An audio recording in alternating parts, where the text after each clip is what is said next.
Hello everyone, this is session 29, Optional English BA third semester of VSK University, Ballari.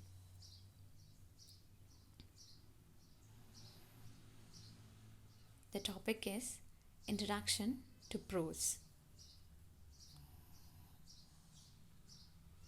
What is prose?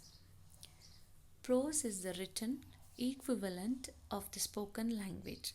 It is written in words, phrases, sentences, paragraphs, and chapters. It utilizes punctuation, grammar, and vocabulary to develop its message. Prose is made up of fiction and non fiction. Prose is the way you speak every day. If someone followed you around and reported on your actions and conversation, the result would be prose.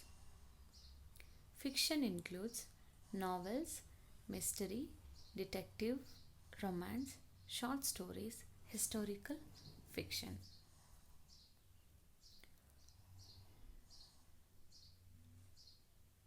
Non-fiction includes essays, autobiographies, speeches, journals, articles.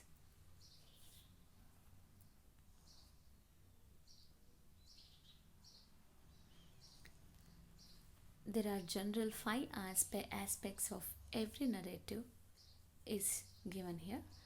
First one is plot. The plot is a series of episodes in a narrative carried out by the characters.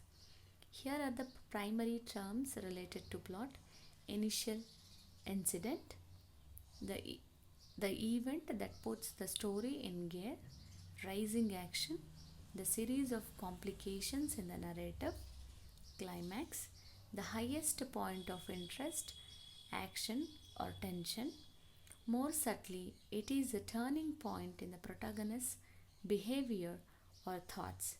Falling action, the series of events occurring after the climax. Denouement, the resolution that ties up the loose ends of the plot. There are also other elements that add to our comprehension: foreshadowing, hints at future events, flashbacks, cut or piece a prior scene into the present situation. In medias res, literally to be in the middle, this is a device that places the reader immediately into action. Subplot, secondary plot, that explores ideas that are different from the main storyline. Parallel plot, a secondary storyline that mimics the main plot. Let us discuss setting. Traditionally, setting is a time and place of a work. It is a vital part of the narrative and it can serve many functions. You should consider setting in light of the following: general, to underscore the universality of work, the open board, for example; specific, to create a definitive ambience that impacts on the work possibilities. The novel Gone with the Wind can given as an example. Character or foil, in relation to the protagonist. The perfect storm can be given as example. Limiting factor, to allow the plot, character and theme to develop. Lord of Files as an example. To reveal style, for example, the secret sharp sharer, you can observe it. To reveal character, Hedda Gabler, you can observe this setting in the novel. To reveal theme, so Heart of Darkness can give an example. Next point, character. Character development can be both simple and complex. The author has a variety of methods from which to choose. Traditionally, characters carry out the plot and it is around the characters that the plot revolves and the theme is developed. There can be many types of characters in a given work. Protagonist, the main character who is the central focus of the story. For example, Hamlet is the eponymous protagonist. Antagonist, the opposing force. It does not allow have to be a person. For example, the sea or the fish in the old man and the sea.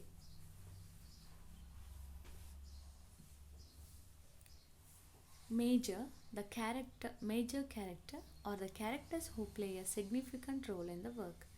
Minor, it is also a character who are utilized for a specific purpose, such as moving the plot along or contrasting with a major character.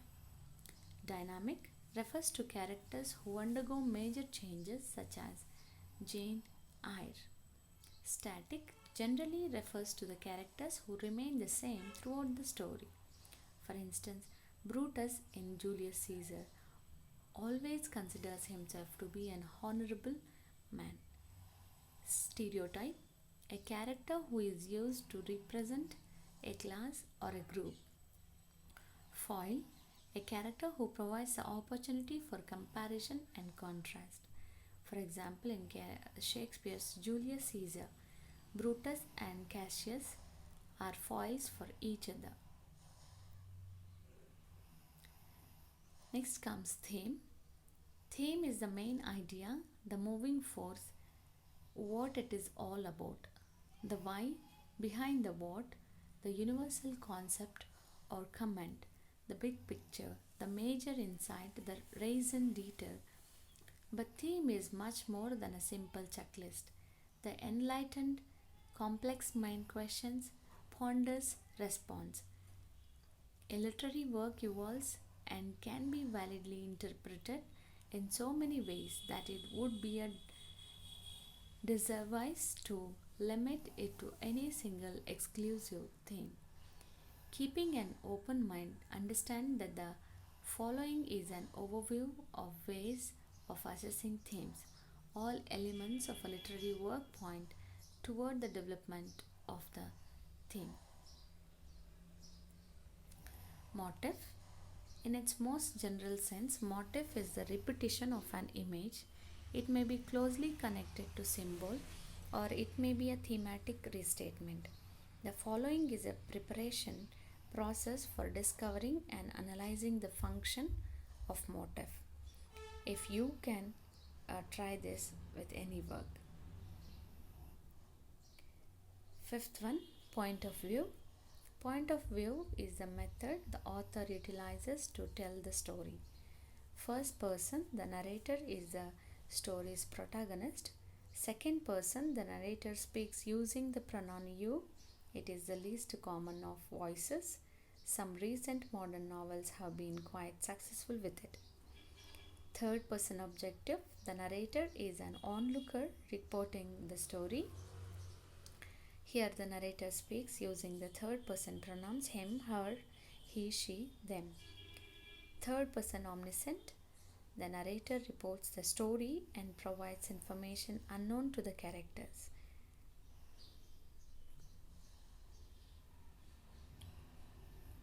Stream of consciousness. This is a narrative technique that places the reader in the mind and thought processes of the narrator, or no matter how random and spontaneous that may be. Chorus. Ancient Greek plays employed a chorus as a narrative device. The chorus, as needed, could be a character, an assembly, the playwright's voice, the audience, an omniscient forecaster. Stage manager. This technique utilizes a character who commands omnisciently. Interior monologue.